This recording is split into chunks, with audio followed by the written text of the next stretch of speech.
कि जब तक ज्ञान संपूर्ण नहीं होगा तो आप इस भक्ति मार्ग पर चल नहीं सकते। तो परमात्मा ने दया बख्शी है, जैसे पूरी सृष्टि नाम लेवेगी। अब दीक्षा कैसे लेगी? अब सबके विचार आप देख लो। दास को बिटर एक्सपीरियंस है इस भक्ति मार्ग पर चलने का। शुरुआत की अपने घर से, कोई नहीं माने, सारे उल्टे पड़े। तू कहाँ से ये ज्ञान ले आया, तेरा दिमाग घूम गया, सारे एक तरफ उठ कर चले जा। फिर कोई रिश्तेदार आ जाए, उससे बताने लगूँ, क्योंकि ज्ञान ऐसा है ना जाने कितना बता दूँ। फिर नो कहने लगे भाई वो तो पागल हो लिया, रामपाल तो उड़ जाइयो ना, बैठ जा 2 घंटे उठने देता ना। तो कहने का भाव ये है कि आज आपके साथ, सबके साथ ऐसे ही बना है। पर प्रारंभ में किसी ने आपको ज्ञान सुनाया है तो आपके जची नहीं। आपको कोई सीडी दे गया है, आपने सीडी वो सुन ली लगातार। क्यों? सीडी एक ऐसा माध्यम है, आपने ले ली, या टीवी चल रहा है, ये चैनल से कोई सत्संग सुन रहा है, तो वहाँ श्रोता सुन सकता है, वाद विवाद नहीं कर सकता उसके साथ।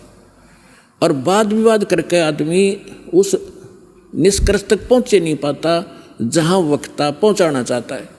तो परमात्मा ने दया बख्शी कि टीवी के सामने बैठ कर चाहे कितना ही कुछ सोचता रहे कि झूठ बोला है, झूठ बोला है, और जब प्रमाण सामने आएंगे, अगर वो बीच में ही वाद विवाद हो जाए, आमने सामने बैठे होते तो बीच में वाद विवाद कर देता है, क्या ले रहा, उठ कर चला जाता। फिर उसने उसमें देखते देखते देखते सारे प्रमाण मिल गए, तो जो उसके अंदर डाउट थे वो समाप्त हुए। तो इसमें टाइम बहुत लगे है। तो प्रत्येक एक भगत को यहाँ आने में इतना समय लगता ही लगता है। तो अब क्या होगा?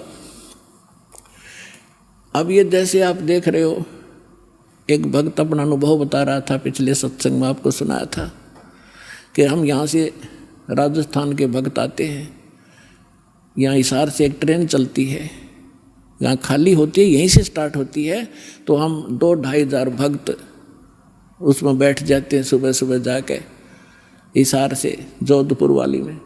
और कोई नित्यनेम कर रहा है, कोई मोबाइल से मंत्र सुन रहा है, कोई आरती अपना कोई और शब्द सुन रहा है, चर्चा माले की चल रही होती है। तो वहाँ जितने यात्री उसमें बैठे होंगे अन्य भी, उनके ऊपर भी परमात्मा की वाणी प्रभाव डालेगी। बेशक उनको कोई समझ में नहीं आ रहा आरती या नमो नमो सतपुरुष को शुरू में तो किससे के बिना पल्ला पड़ती, के बोल रहा है, लेकिन वो अपना काम पूरा कर रही होती है, उसको प्रभावित कर रही है आसपास के क्षेत्र में।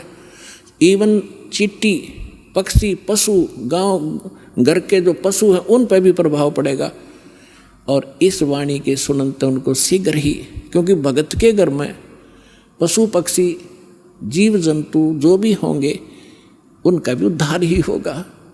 तो इस वाणी में इतनी शक्ति है, परमात्मा की वाणी के अंदर इतना अफेक्ट है कि इस आत्मा के बहुत से पाप ऐसे होते हैं जो ज्ञान यज्ञ से कटते हैं, और फिर उसके अंदर एक विशेष प्रेरणा बनती है भगवान की तरफ से कि कैसा है नास्तिक को।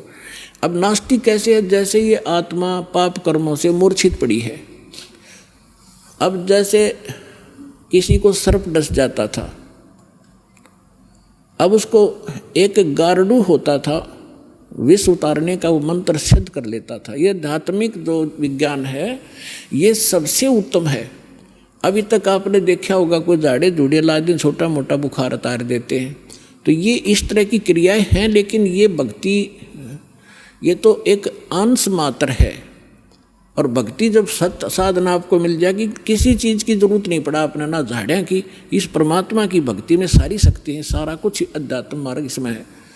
अब जैसे किसी ने कोई मंत्र सिद्ध कर लिया, आपका मंगलाचरण है जो हम आपको देते हैं, सबसे पहले इसको बोला जाता है। ये मंगलाचरण सब मंत्रों का मूल मंत्र है, चाहे किसी झाड़े ला लो, लेकिन आप झाड़ा मत लगाना। इस मंत्र को जाप करने से आपके आसपास कुछ भी नहीं रहेगा, और फिर आपका मंत्र जो दूसरा दे रखा है वो करते रहे। तो कहने का भाव ये है कि इस दास ने इस अध्यात्म मार्ग का बिटर एक्सपीरियंस हुआ। और पहले परमात्मा ने सन 1988 से 1994 तक 6-7 वर्ष इन सभी संतों महंतों महात्माओं की जानकारी दिवाई, के सत्संग सुना, इनकी क्रियाएं देखी। तो सुनने को मिला कि गरीबदास जी संत था, उसने गरीबदास जी का एक गरीबदास जी के ग्रंथ में एक शब्द है, घट ही अंदर गारड़ू धोखे मर गईया, सार शब्द चीन्या नहीं और कोई भेद ना लैया। ये 5-7 लाइन है, उसने उसको सिद्ध कर लिया 1000 बार 2000 बार पढ़ के। तो उसमें शक्ति आ गई कि सर्प किसे न डस जा, वो मंत्र बोल देता, मन मन में बुदबुदा देता, उसका जहर उतर जाता, जीवित हो जाता था। वो उसी से प्रभु पाक गया, संत कहा गया। और हम इस वाणी ने रोज पढ़ना तो या आत्मा के सारे जहर तार देगी। जैसे गारडू अपना मंत्र बोलता है और जिसको सर्प डस गया, मूर्छित पड़ा है, वो ना उस मंत्र को सुन रहा है ना समझ रहा है, लेकिन वो मंत्र अपना काम कर रहा है। उसने उस विष को उतार दिया, विष उतरते ही वो चेतन हो गया, जीवित हो गया, मूर्छा उसकी खत्म हुई, तो अपना सुचारू काम करने लग गया। इसी प्रकार आपकी सभी की आत्माएं इस अज्ञानता से और इस पाप कर्मों के विष से अचेत होगी है। जो मूल काम था उसने भूल कर और कुछ कर रहे हैं।